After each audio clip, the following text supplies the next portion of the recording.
Good morning. All right, number 6 is lined up.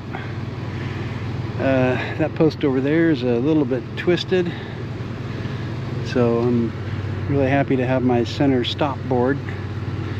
That might come in handy on this maneuver, trying to get that post in that pin. Okay, here we go.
Alright, now my second story work.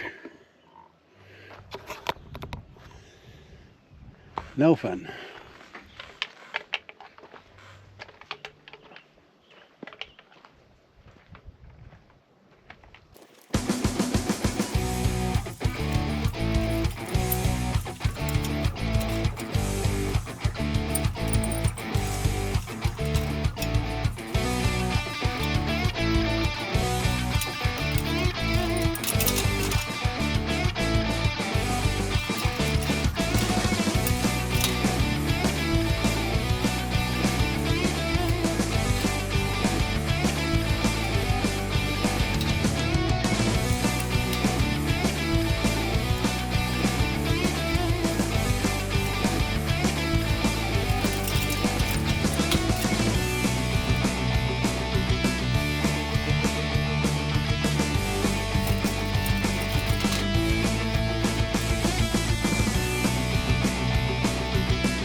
I have 2 of the 4 purlins installed, which are the hardest ones for me. I've got 2 more to stand up. One's almost in ready position, but this is about deja vu time. I was right here before. I had 7 up. I was putting up number 8, and I didn't have things like that, and I also didn't know how to use the winch very well. I'm definitely learning now that if you tap the button, sometimes it just taps up, and other times it goes bzzz, so it goes up like a foot. And that's a big difference when you're trying to stand these up. Anyway, these 2 will help support if I do lose it. Also, when I get that one up, I'm going to put the middle brace, this big one here, and that kind of helps guide it down into the pins. So I'm pretty confident with this bracing and all the bracing I have that I'm going to be able to move forward. It was last Friday, 6 days ago, we got to this point. All right, let's try to keep this smooth. Fast forward.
Well, it just goes to show you it's important to have these safety measures in. For some reason, everything looked square on that one, but the post was twisted to the left a little bit. So I took my wrench and I twisted it to the right and it fell in. When that one fell in, this one jumped out. It was just resting on top. Luckily, if it fell to the ground, that would have been a pretty big complication. Actually, probably a really, really big complication. I'd have to figure out a way to lift it up, and that would have been, let's not think about it. Anyway, that one tapped in place. But this board here is my new best friend. All right, number 8 up. Nothing is done until the last 2 hat tracks or purlins are in. But I do like the way these are standing. They're looking pretty vertical, plumb. All right, let's get the next one in there. All right, sorry I didn't film too much, but it was pretty much the same old stuff.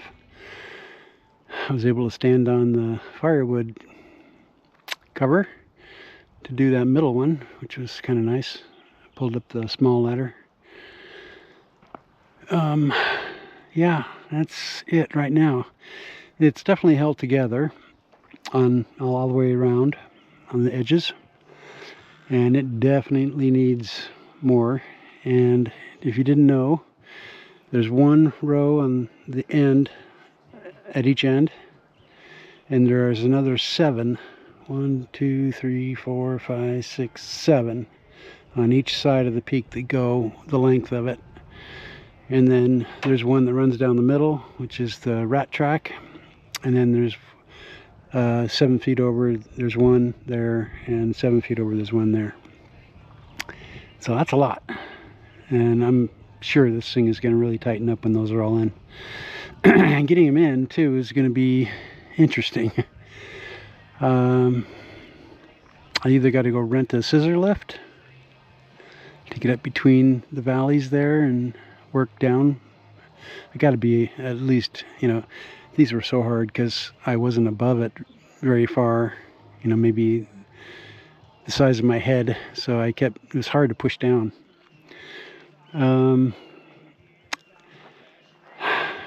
That thing is tall. It's also got a bunch of solar panels on it. I don't want to take those off until the roof is almost done. Fire chimney can easily unscrew and pop that off. But at some point I got to see, if I have to, if I can use this 5th wheel to do these 14 more or 17 more runs of hat track, which is a lot.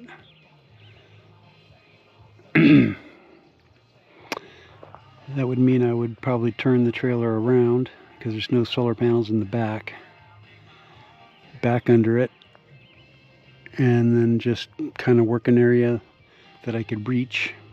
And once I'm done in that area, move the trailer again and do another area. That's a potential. You gotta think about this for a while. Got an appointment at 2 o'clock today. I'm about ready to head out for that. And I should be able to talk semi-normally after today. All right, talk to you later.